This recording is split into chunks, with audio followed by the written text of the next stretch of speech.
하나님이 하십니다. 우리가 옆분과 인사합니다. 참 잘 나왔습니다. 큰 은혜 받으시길 바랍니다.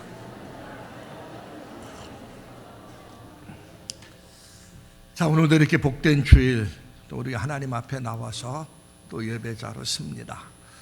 오늘도 다윗에 대한 이야기를 좀 나누려고 합니다. 우리가 다윗의 일생으로 해서 지금 네 번째 시간입니다. 오늘은 다윗의 감사 생활 제목으로 좀 같이 나누면서 은혜를 나누려고 합니다. 이제 내일부터는 우리가 이제 특별 생활을, 특별 새벽 기도를 시작하면서 시편 속에 담겨진, 시편 속에 흐르는 감사의 영성에 대해서 말씀을 나눕니다. 근데 그 시편은 거의 대부분이 다윗이 썼어요. 다윗이 시편 속의 그 내용들을 보면은 얼마나 다윗의 삶이 풍성한 감사 생활인가를 우리가 알 수가 있습니다. 자, 이 감사신앙, 이 감사신앙, 우리가 다윗이 하나님 앞에 그 크게 쓰임 받을 수 있었던 그 밑바탕에는 다윗의 신앙에서 빼놓지 않을 것이 있는데 그게 바로 감사신앙입니다. 다윗의 일생을 쭉 훑어보면은 사실 고난이 참 많았던 삶을 살았던 사람이에요. 15살 때 어린 시절이죠. 그때 집안의 막내로서 아버지에게도 인정받지 못하고 8째 막내 아들로서 천덕꾸리로서 들에서 양을 치는 목동에 불과했습니다. 그런 그를 하나님께서 마음에 합한 자로 삼으셔서 기름을 부어주셨어요. 그래서 왕으로 기름 부음 받고 나서 다윗이 바로 왕이 된 것이 아니고 10년 이상 기나긴 고난의 세월을 다윗은 겪게 됩니다. 15살에 왕으로 기름 부음 받았지만은 정식적으로 유다 나라의 왕이 된 게 30세입니다. 그러니까 15년이에요. 그 15년, 실제 이제 고난을 집중적으로 받은 시기는 한 10년 정도 됩니다. 이 고난의 과정을 통해서 많은 핍박과 시련이 있었습니다. 그럼에도 불구하고 다윗은 그 상황 속에서 하나님을 향한 믿음을 변하지 않았고 하나님을 온전히 신뢰하면서 그 상황을 감사하면서 그 상황을 극복했습니다. 물론 다윗이 중간중간 신앙이 약화돼서 감사를 잃어버릴 때도 있었습니다. 그러나 그의 삶의 전체를 보면은 한마디로 딱 엮으면 전천후 감사하는 다윗의 삶, 전천후 감사 생활이다, 그렇게 볼 수가 있습니다. 우리가 삶을 살다 보면 슬플 때나 기쁠 때나 또 고난의 때나 형통할 때 사실 감사하기 힘듭니다. 상황과 환경에 따라서 감사는 바뀔 수가 있습니다. 그러나 다윗은 어떠한 상황과 환경 속에서도 감사하며 삶을 살았던 겁니다. 대개는 고난의 때 낙심하거나 원망을 합니다. 또 만사가 잘 풀리고 형통하면은 감사보다는 교만하고 방자히 행할 수도 있어요. 그렇지만 다윗은 고난의 때도 감사했고 형통할 때도 감사했어요. 조금 전에 말씀드린 것처럼 처음부터 그런 것은 아닙니다. 그러나 그의 신앙 믿음이 성장하면서 그는 완전히 전천후 감사하는 그와 같은 감사의 삶으로 그는 바뀌었던 겁니다. 많은 사람들은 그렇게 생각할 수가 있습니다. 다윗이 왕이 되었고 부자가 되었기 때문에 다윗은 행복했을 것이다, 이렇게 얘기할 수도 있어요. 그러나 분명한 사실은 왕이라고 무조건 행복한 것이 아니고 환경과 조건이 좋다고 해서 그 사람은 행복한 것이 아니란 겁니다. 감사할 줄 알아야 행복한 삶을 살 수가 있는 거예요. 그래서 아리스토텔레스라는 그 철학자는 그렇게 표현했습니다. 행복은 감사의 몫이다. 행복은 감사하는 사람의 몫이다, 이렇게 그는 평가했습니다. 많은 사람들이 행복한 삶을 살길 원합니다. 그래서 행복한 삶을 살길 원해서 더 많은 물질을 소유하려고 하고 더 높은 위치에 올라가려고 하고 더 좋은 대학 들어가고 더 좋은 직장에 들어가고 더 많은 성취를 하려고 합니다. 그러면 내가 더 많은 물질을 가졌다고 해서 그 사람이 행복하느냐? 결코 아니죠. 더 높은 지위, 더 많은 성취를 이뤘다고 해서 그 사람이 행복한 것은 아니란 얘기입니다. 행복은 멀리 있는 게 아니고 내가 무엇을 소유했다고 행복이 찾아오는 것은 아닙니다. 행복은 감사할 때 찾아오는 겁니다. 감사하면 어느 순간에 행복이 내 앞에 있고, 내가 감사하면 행복이 내 곁에 있음을 알게 되는 겁니다. 아무리 풍요로워도 감사하지 못하면 행복한 인생을 살 수가 없는 거예요. 그래서 어느 사회학자는 그런 표현을 썼습니다. 이 시대는 암보다 더 무서운 질병을 앓고 있는데 그것은 바로 감사 불감증이다. 여러분, 이스라엘 백성들이 출애굽했죠. 사실 그들은 애굽에서 노예 생활을 했습니다. 애굽 왕 바로 왕이 할당한 벽돌을 구워야 되고 정말 노예처럼 참 비참한 삶을 살았어요. 그들은 그 노예 생활하면서 하나님 앞에 부르짖습니다. 하나님은 그들의 부르짖음을 들으시고 고통 가운데 있는 그들의 외침을 들으시고 모세를 애굽 이스라엘 백성의 출애굽 지도자로 삼으셔서 이스라엘 백성들을 출애굽시킵니다. 사실 출애굽할 수 있는 상황은 아니에요. 애굽 왕 바로 그 절대 권력 앞에 이스라엘 백성들이 나온다는 꿈도 못 꿉니다. 근데 하나님이 개입하셔서 10가지 재앙을 통해서 노예 상태에 있는 그들을 출애굽시켰어요. 얼마나 감사해요. 감사가 절로 나올 수밖에 없는 거예요. 하나님의 은혜로 출애굽됐으니까 이스라엘 백성들이 한 것은 아무것도 없어요. 하나님이 다 하신 거예요. 자, 출애굽하고 나서 바로 앞에 홍해바다가 있습니다. 홍해바다 앞에서 그들은 뒤에서 애굽 군대가 잡으러 오고 앞에 홍해바다가 있으니까 그들은 낙심하고 절망할 수밖에 없어요. 왜? 그들이 실제 10가지 재앙을 통해서 하나님의 애굽 왕 바로에게 강하게 역사하는 것을 실제 직접적으로 잘 체험을 못했어요. 그러니까 홍해바다 앞에서는 당연히 두려워할 수밖에 없죠. 그런데 하나님이 어마어마한 기적을 베풀지 않습니까? 홍해바다가 갈라지고 이스라엘 백성들이 그곳을 건너게 하고 애굽 군대가 추적해 들어올 때 다시 홍해바다가 합쳐지면서 애굽 군대는 홍해바다에 수장되고, 이 어마어마한 기적 사건을 하나님께서 이스라엘 백성들에게 실제 경험하게 하신 거예요. 그건 하나님이 의도된 사건입니다. 왜 그러냐면 이스라엘 백성들에게 이제는 하나님이 너희를 애굽에서 출애굽시킨 것도 하나님의 은혜고, 이제는 너희 앞에 어떤 장애물과 역경과 어려움이 와도 출애굽시킨 하나님, 홍해바다를 가르신 하나님, 그 전능하신 하나님만을 의지하며 가나안 땅까지 가라는 그 목적에 의해서 하나님께서 홍해바다 기적사건을 일으킨 거예요. 그럼 이들이 홍해바다를 무사히 건넜습니다. 얼마나 감사하고 하나님을 찬양하고 영광 돌릴 수밖에 없는 일이죠. 자, 그리고 나서 광야길에 들었습니다. 광야길에 들어서는데 그들의 삶은 문제만 만나면 불평과 원망을 해요. 문제만 만나면 불평을, 물이 없다고 불평과 원망, 또 길을 험한 데로 간다고 불평과 원망, 배고프다고 불평, 계속 불평과 원망을 합니다. 그러니까 왜 그들이 그 광야길에 그렇게 불평과 원망을 하겠습니까? 이유는 한 가지예요. 하나님의 은혜를 잊어버렸어요. 감사가 없는 거예요. 감사 없는 인생은요, 불평과 원망할 수밖에 없고, 감사 없는 인생은 행복한 삶을 살 수가 없는 거예요.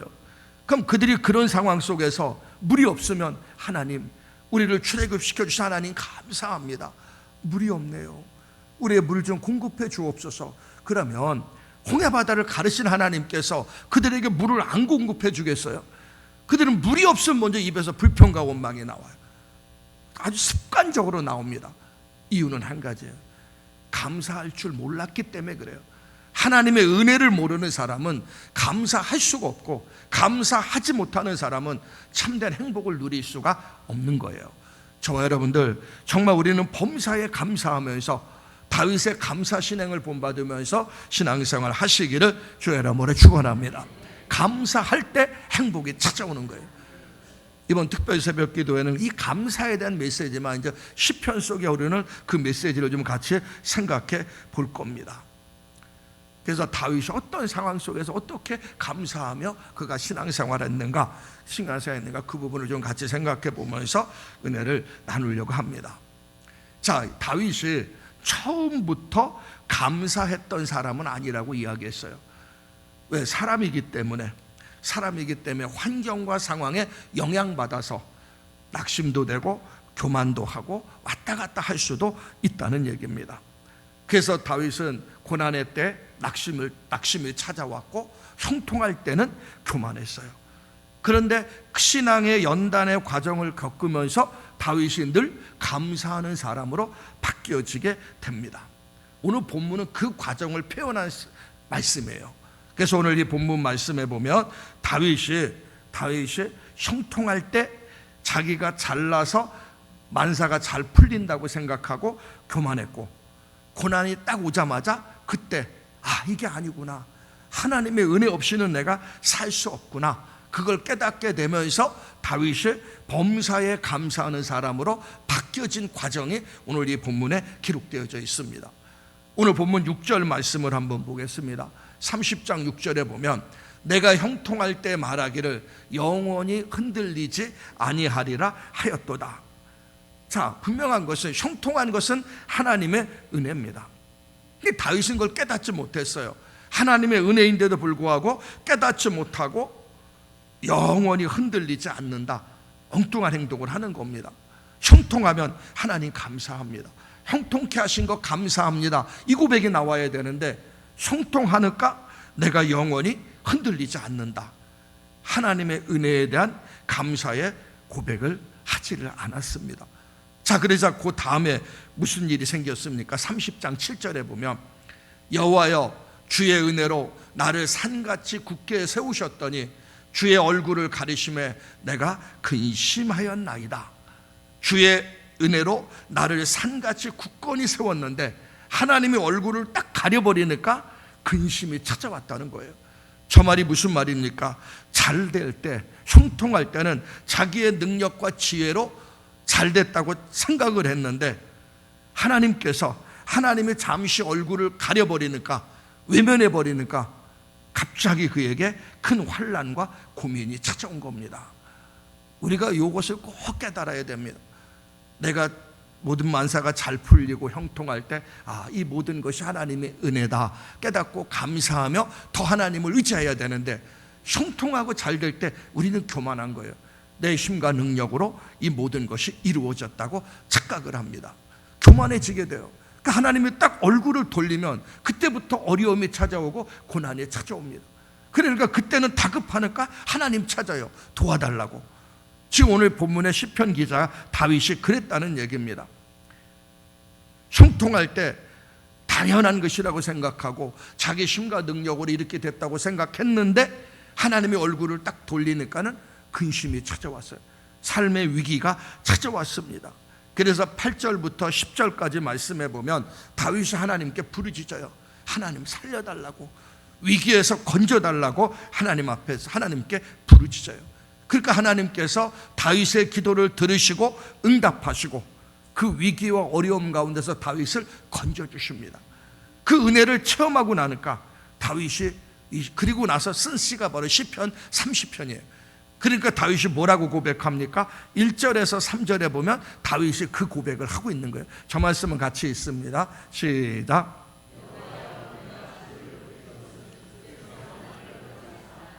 원수로 하여금 나로 말미암아 기뻐하지 못하게 하심이니라. 여호와 내 하나님이여 내가 주께 부르짖음에 나를 고치셨나이다. 여호와여 주께서 내 영혼을 스올에서 끌어내어 나를 살리사 무덤으로 내려가지 아니하게 하셨나이다. 저기 지금 다윗의 위기 상황이 나오죠. 주여 나를 끌어내사 내 원수로 하여금 나로 말미암아 기뻐하지 못하게 하옵소서. 여호와 내 하나님이여 내가 부르짖음에 주께서 나를 고치셨나이다. 주께서 내 영혼을 스올에서 끌어내서 나를 살리셨다. 그러니까 지금 위기 가운데서 다윗은 하나님을 찾은 거예요. 그러니까 하나님 앞에 하나님께서 그의 다윗의 기도를 들어주셔서 위기와 어려움 가운데서 그를 건져주신 겁니다. 그러니까 그때 다윗은 깨달은 거예요. 모든 것이 하나님의 은혜구나. 내 힘과 능력으로 사는 것이 아니구나. 하나님이 지키셔야 되고 하나님이 보호해 주셔야 되고 하나님이 함께 하셔야 되는구나. 그걸 깨닫게 된 겁니다. 그래서 다윗은 간증을 하는 거예요. 그 간증의 내용이 바로 오늘 시편 30편입니다. 4절 말씀을 읽겠습니다. 4절 말씀 시작. 주의 성도들아 여호와를 찬송하며 그의 거룩하심을 기억하며 감사할지어다. 자, 분명히 이야기했죠. 찬송하며 그의 거룩하심을 기억하며 감사할지어다. 자, 그리고 시편 30편 12절 말씀해 봅니다. 12절 같이 읽습니다. 시작. 여호와 나의 하나님이여 내가 주께 영원히 감사하리로다. 이겁니다. 여호와 내 하나님이여 내가 주께 영영히 감사하리로다. 이제는 다윗의 신앙이 감사의 신앙으로 바뀌어진 겁니다. 저와 여러분도 이런 감사의 신앙이 회복되기를 주의 이름으로 축원합니다. 그러나 다윗이 감사의 신앙이 회복되게 된 이유가 있죠. 바로 고난입니다. 고난 당하기 전에는 모든 것이 자신의 힘으로 됐다고 착각을 했는데 고난이 딱 오니까 아, 이게 아니구나 깨닫고 하나님을 의지한 거예요. 근데 성경에도 그런 말씀이 있어요. 시편 116편 119편 67절 말씀을 보겠습니다. 67절 같이 있습니다. 시작. 고난 당하기 전에는 내가 그릇 행하였더니 이제는 주의 말씀을 지키나이다. 71절이요. 시작. 고난 당하는 것이 내게 유익이라 이로 말미암아 내가 주의 율례를 배우게 되었도다. 다윗은 고난 가운데서 하나님의 은혜를 깨닫고 감사하는 신앙으로 변화되는 신앙의 전환점을 맞이하게 된 겁니다. 근데 사실 고난당하기 전에 미리 하나님의 은혜를 생각하며 범사에 감사하면 고난이 올 이유가 없어요. 모든 것이 하나님의 은혜라고 생각하니까. 그런데 하나님의 은혜를 깨닫지 못하고 자신의 힘과 능력으로 이 모든 것이 이루어진다고 착각을 하니까 하나님은 그런 사람들에게 깨닫게 하기 위해서 때로는 고난을 통해서 때로는 다른 방법을 통해서 그를 깨닫게 하시고 하나님 앞에 감사하는 사람으로 만들어 간다는 얘기입니다. 그래서 다윗은 이 신앙 자체가 고난을 통해서 감사의 신앙으로 다윗이 바뀌어진 겁니다. 그 다윗이 감사의 신앙으로 바뀌어지면서 이제 다윗의 삶 속에는 두 가지 절대적인 기둥이 있어요. 오늘날 우리가 신앙생활하면서도 다윗이 정말 어떠한 상황과 환경 속에서도 감사할 수 있었던 이 두 가지 기둥을 꼭 깨달아야 됩니다. 그 첫 번째 기둥이 뭐냐면 모든 것이 하나님의 은혜고 하나님의 주권하에 있다는 것, 하나님의 절대적인 주권의 신앙을 다윗은 갖게 된 겁니다. 신앙생활에서 정말 우리가 필요한 것이 그거예요. 우리는 내 힘, 내 노력, 내 열심으로 모든 것이 이루어진다고 생각을 합니다. 근데 그것이 아니걸요. 모든 것이 하나님의 은혜고 하나님이 도와주셔야 되고 하나님이 함께 해주셔야 됩니다. 근데 우리가 하나님께 가까이 나가기 전에는, 하나님의 말씀에 조명해 보기 전에는 우리는 모든 것이 내 힘과 열심으로 됐다고 착각을 해요. 근데 하나님 앞에 서면 설수록 아, 이게 아니구나, 모든 것이 하나님의 은혜구나, 하나님이 나에게 건강도 주셔야 되고 하나님이 좋은 사람도 만나게 해주셔야 되고 하나님이 좋은 상황도 연결시켜 줘야 되고 하나님이 하셔야 된다는 것을 깨닫게 되는 거예요. 그렇게 하나님의 은혜를 깨달아야만이 그 속에 뭐가 생깁니까? 감사가 생기게 되고 신앙이 새로워지게 되는 겁니다. 근데 하나님 은혜를 깨닫지 못하면 감사할 수가 없어요. 감사할 수가 없고 자기 힘으로 모든 것이 됐다고 착각을 하는 겁니다. 모세가 이스라엘 백성들을 출애굽시키고 나서 가나안 땅 입구까지 모세가 인도했습니다. 그리고 그들을 다 모으고 마지막에 경고한 말씀이 그게 신명기의 말씀인데, 이 광야 40년은 하나님의 은혜를 인정하기가 쉬워요. 왜 그러냐 하면은 아무것도 없는 데서 어떻게 먹고 살 수가 있습니까? 하나님께서 하늘에서 만나와 메추라기를 내려주셔야만이 살 수가 있고, 마실 물이 없는 광야에서 반석에서 생수를 놔야지만이 나오게 하셔야만이 살 수가 있어요. 그 무더위 속에 찌는 듯한 더위 위에 하나님께서 구름 기둥으로 장막을 쳐주셔야만이 살아갈 수가 있고, 그리고 그 추운 낮에는 엄청나게 뜨겁고 밤에는 엄청나게 추워요. 추운 날씨 가운데 불기둥으로 그들을 지켜주셔야만이 살 수가 있어요. 그러니까 실제 그것을 경험하니까, 실제 체험하니까 이 광야길에는 아, 모든 것이 하나님의 은혜이구나 이렇게 생각할 수가 있습니다. 그런데도 이스라엘 백성들은 하나님의 은혜를 깨닫지 못했고 불평하고 원망했지 않습니까? 근데 이제 이스라엘 백성들이 가나안 땅에 딱 들어갑니다. 가나안 땅에 들어가면 만나와 메추라기도 없어요. 그리고 반석에서 생수도 안 나옵니다. 불기둥과 구름기둥도 가나안 땅에 딱 들어가자마자 떠났습니다. 이제 하나님께서 가나안 땅에 그들에게 땅을 분배하면서 자기들에게 분배된 땅에서 농사를 지으면서 자기들이 노력하면서 수확을 얻어야 됩니다.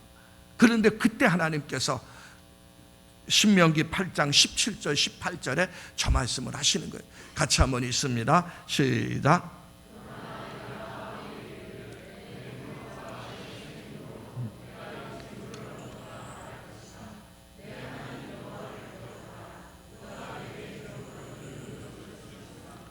자, 이스라엘 백성들이 저 말씀을 한 건 내 손의 힘으로 내가 이 재물을 얻었다 말할 것이라.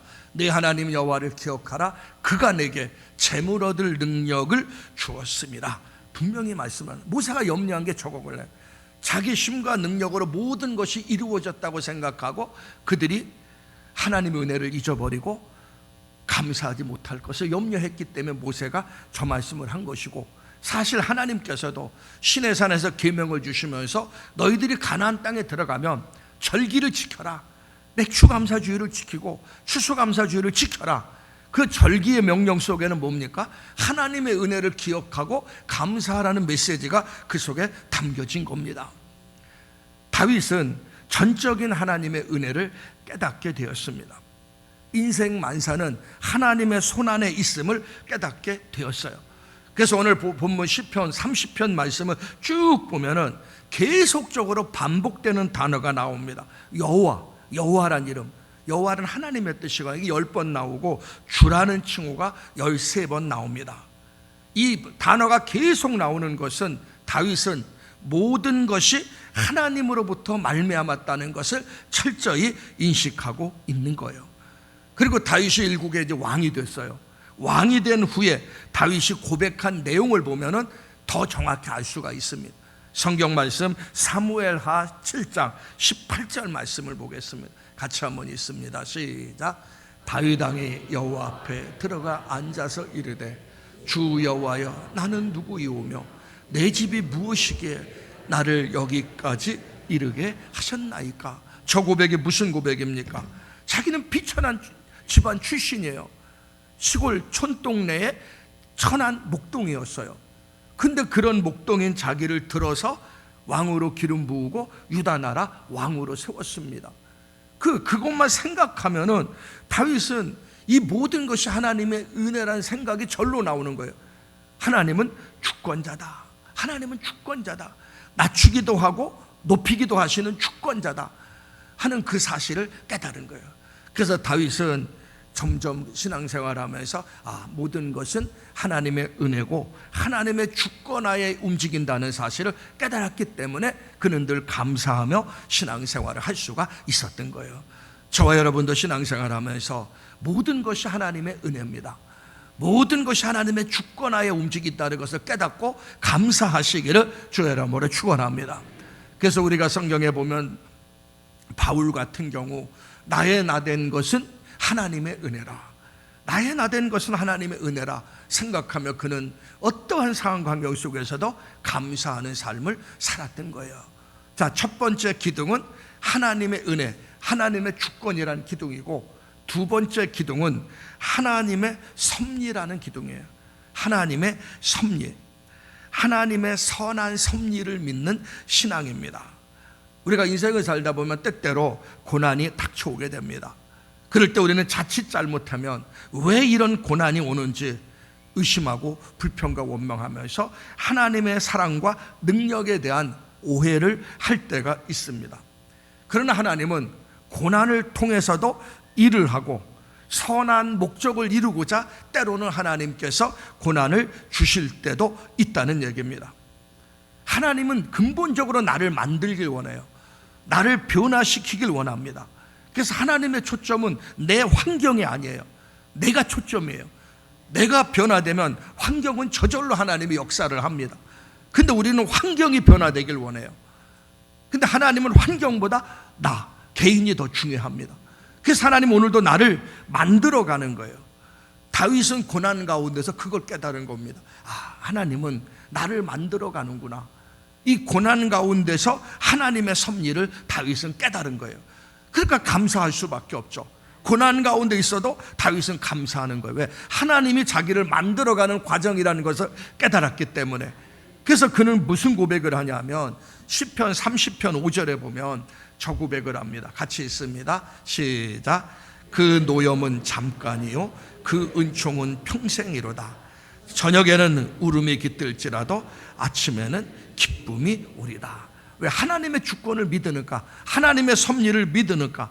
지금은 힘들고 어렵지만은 저녁에는 울음이 있을지라도 아침에는 기쁨이 온다는 그 믿음이 있었던 거예요. 자, 또 한 가지 말씀 봅니다. 시편 30편 11절 같이 있습니다. 시작. 주께서 나의 슬픔을 변하여 내게 춤이 되게 하시며 나의 베옷을 벗기고 기쁨으로 띠띠우셨나이다. 지금은 내가 슬픔 가운데 있어요. 그러나 우리 주님께서는 춤을 추게 만든다는 겁니다. 지금은 내가 베옷을 입고 있어요. 그렇지만 주님은 나를 베옷을 벗기고 띠를 띠우게 하신다고 말씀하고 있는 거예요. 다윗은 깨달았기 때문에, 하나님의 섭리를 깨달았기 때문에. 우리가 신약에도 이 말씀이 나오죠. 로마서 8장 28절 같이 한번 있습니다. 시작.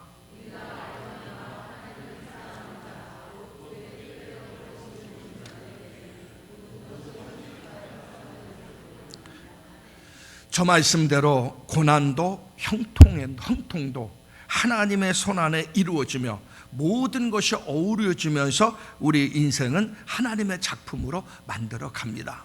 그러므로 저와 여러분들 하나님의 섭리를 믿으시기를 주의 이름으로 축원합니다. 우리가 잘 아는 요셉을 한번 생각해 보세요.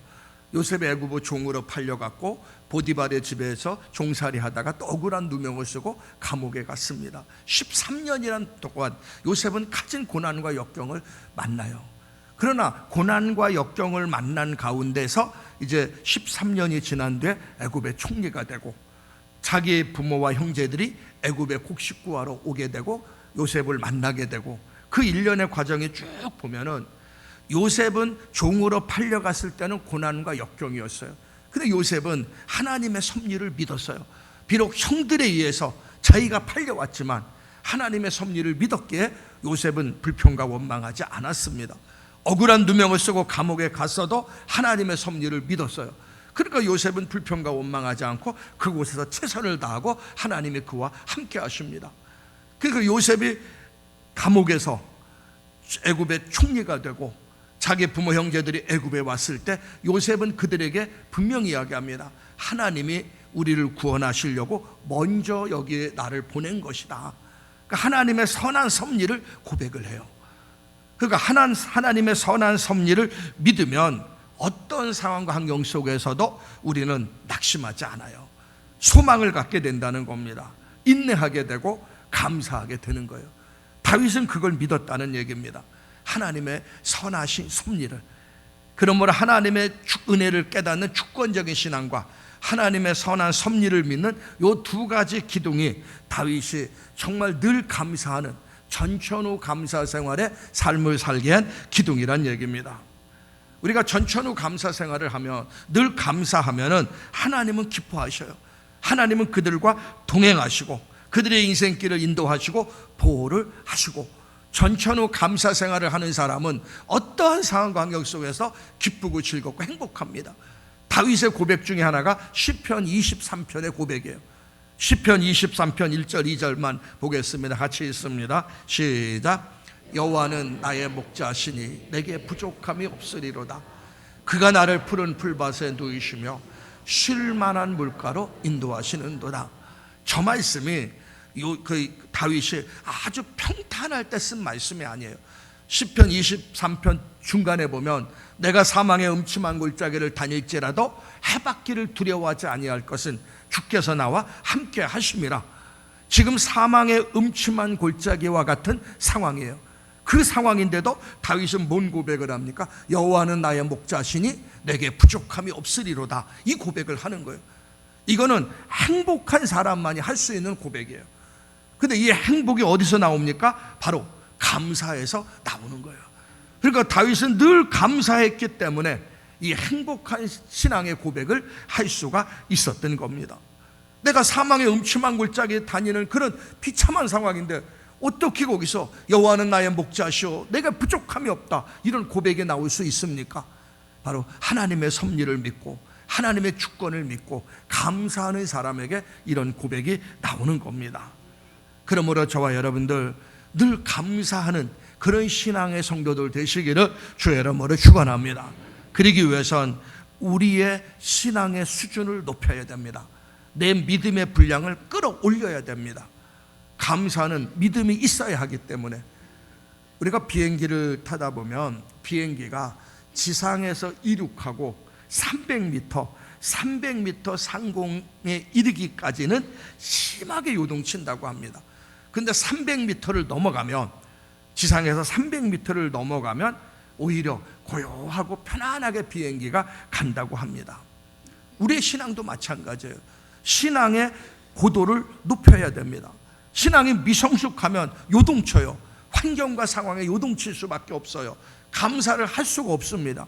그러나 신앙의 고도가 높아지면 신앙이 성숙해지면 어떠한 상황과 환경을 만나도 요동치지 않아요. 늘 감사하면서 평안한 삶을 살아갈 수가 있는 겁니다. 정말 여러분들 신앙생활하면서 행복한 신앙생활하길 원합니까? 행복한 인생 살길 원합니까? 그러면 오늘 본문의 다윗처럼 전천후 감사 신앙이 회복되기를 주의 이름으로 축원합니다. 환경과 조건이 좀 더 좋아지면 감사하고 환경과 조건이 나빠지면 불평하고 원망하는 그런 신앙이 아니라 환경과 조건에 영향받지 않는 어떠한 상황과 환경 속에서도 감사하는 그런 감사의 신앙이 우리의 삶 속에 일어나야 됩니다. 이것이 되면은 비록 환경이 변할지라도 내 마음이 감사로 바뀌어지게 되면 인생은 바뀌어지게 되고 감사하는 곳에는 하나님의 놀라운 역사가 일어납니다. 이제 특별 새벽 기도를 통해서 그런 것을 많이 배울 거예요. 예화를 통해서 감사했을 때 하나님이 역사하는 그 통로를 어떻게 역사했는가, 어떤 기적과 어떤 회복의 역사가 일어났는가 많이 배울 겁니다. 그러므로 오늘 다윗의 신앙 꼭 본받아서 하나님 나도 다윗처럼 늘 전천후 감사하는 감사의 신앙이 회복되길 원합니다. 하나님의 주권을 믿고 하나님의 섭리를 믿고 감사하길 원합니다. 환경과 상황에 변하는 신앙생활이 아니라 온전히 하나님을 믿고 감사하길 원합니다. 그러기 위해서는 먼저 우리의 믿음이 성장해야 되고 신앙의 고도가 높아져야 됩니다. 그래서 오늘 말씀 꼭 붙잡고 정말 감사가 회복되는 믿음의 성도들 되시기를 주의 이름으로 축원합니다.